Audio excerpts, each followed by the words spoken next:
سيد محافظ كركوك وكالة المحترم بەڕێز پارێزگاری کەرکووک بە وەکالەت بابەت یاداشت ئێمە پێشتر هۆشداریمان داوە لە بارینە ئاسایی و ڕووداوی نەخوازرا و لە ناحی سەرگەڕان سەر بە قەزای دووبست کە ئەم ڕەفتارانە لەلایەن کەسانێکەوە بە سوود وەرگرتن لە بڕیارەکانی ئەنجومەنی سەرکردایەتی شۆڕشی حیزبی باعسی هەڵۆشاوە ئەنجامی دەدەن کە بریتیە لە گوشاربۆهێنان و هەڕەشەکردن لە خاوەنانی ڕاستەقینەوەی زەوی و زارە کشت و کاڵەکان.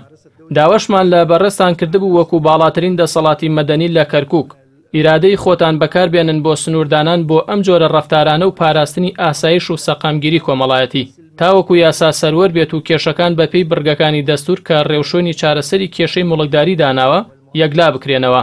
بەڵام بەداخەوە تا ئێستا هەنگاوی کردەیمان بە ئاڕاستی چارەسەری ئەو کێشەیە نەبینیوە.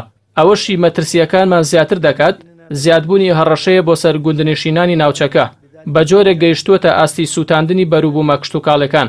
ئەمەش ئەگەری کاردانەوەی نەخوازرا و چاوەڕوان نەکراو دێنێتە ئاراوە.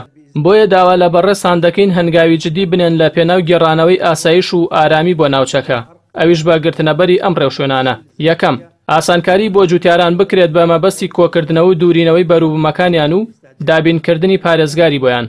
دووەم، دام و دەستگامنیەکانی سنوورەکە بێلایەنانە ئەرکی خۆیان لە پاراستنی سەرماڵی هەمووان و ڕێگری لە دیاردەی نایاسایی و پێشێلکردنی مافی ئەوانی دیکە بەجێبێنن. سێم، گرتنەبەری ڕێوشێنی بەپەلە بۆ کۆتایی هێنان بە بارگرژی و دۆخی ناجێگیری ناوچەکە بەتایبەت بارودۆخی گوندی پەڵکانە.